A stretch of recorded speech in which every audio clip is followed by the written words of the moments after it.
Now, a man named Lazarus was sick.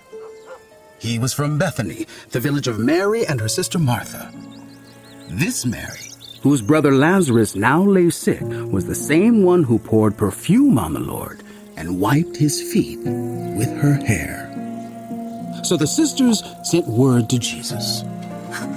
Lord, the one you love is sick. When he heard this, Jesus said, This sickness will not end in death. No, it is for God's glory, so that God's Son may be glorified through it. Now, Jesus loved Martha and her sister and Lazarus.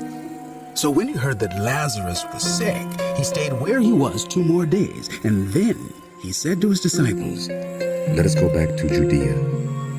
But Rabbi, they said, a short while ago the Jews there tried to stone you, and yet you are going back.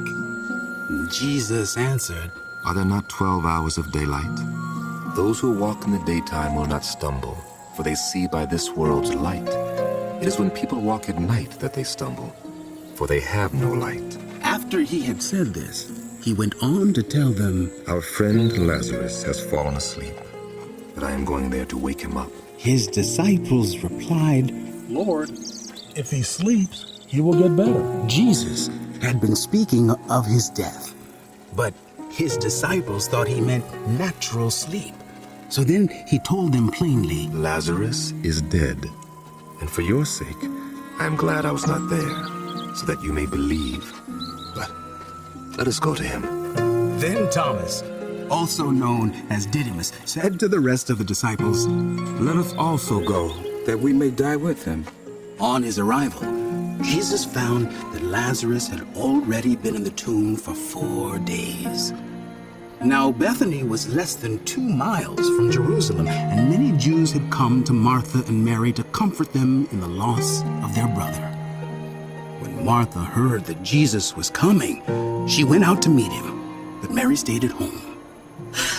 Lord, Martha said to Jesus, Lord, if you had been here, my brother would not have died. But I know that even now, God will give you whatever you ask. Jesus said to her, Your brother will rise again. Martha answered, I know he'll rise again in the resurrection at the last day. Jesus said to her, I am the resurrection and the life.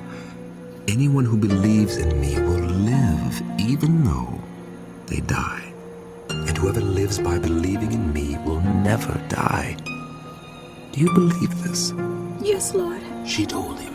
I believe that you are the Messiah, the Son of God, who was to come into the world. After she had said this, she went back and called her sister Mary aside. The teacher is here She said, and is asking for you. when Mary heard this, she got up and quickly went to him.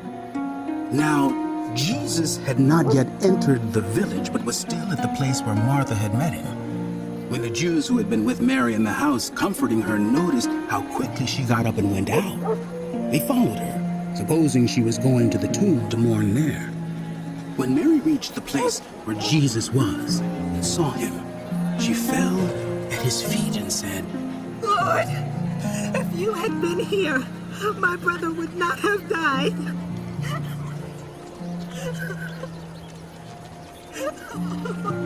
When Jesus saw her weeping and the Jews who had come along with her also weeping, he was deeply moved in spirit and troubled.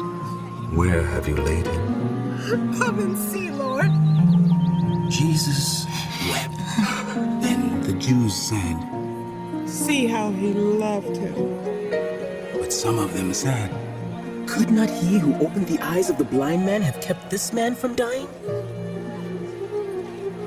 Jesus, once more deeply moved, came to the tomb. It was a cave with a stone laid across the entrance. Take away the stone. He said, But, Lord, said Martha, the sister of the dead man. by this time there is a bad odor, for he has been there 4 days. Then Jesus said, Did I not tell you that if you believe, you will see the glory of God? So they took away the stone. Then Jesus looked up and said, Father, I thank you that you have heard me. I knew that you always hear me. But I said this for the benefit of the people standing here, that they may believe that you sent me. When he had said this, Jesus called in a loud voice, Lazarus, come out! The dead man came out, his hands and feet wrapped with strips of linen and a cloth around his face.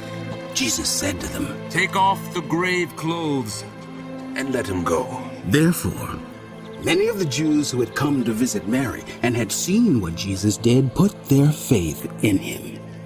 But some of them went to the Pharisees and told them what Jesus had done. Then the chief priests and the Pharisees called a meeting of the Sanhedrin. What are we accomplishing? Here is this man performing many signs. If we let him go on like this, everyone will believe in him, and then the Romans will come and take away both our temple and our nation. Then one of them, named Caiaphas, who was high priest that year, spoke up. You know nothing at all. You do not realize that it is better for you that one man die for the people than that the whole nation perish. He did not say this on his own, but as high priest that year, he prophesied that Jesus would die for the Jewish nation, and not only for that nation, but also for the scattered children of God, to bring them together and make them one. So, from that day on, they plotted to take his life. Therefore, Jesus no longer moved about publicly among the Jews. Instead, he withdrew to a region near the wilderness, to a village called Ephraim, where he stayed with his disciples. When it was almost time for the Jewish Passover, many went up from the country to Jerusalem for their ceremonial cleansing before the Passover. They kept looking for Jesus, and as they stood in the temple courts, they asked one another, What do you think? Isn't he coming to the festival at all?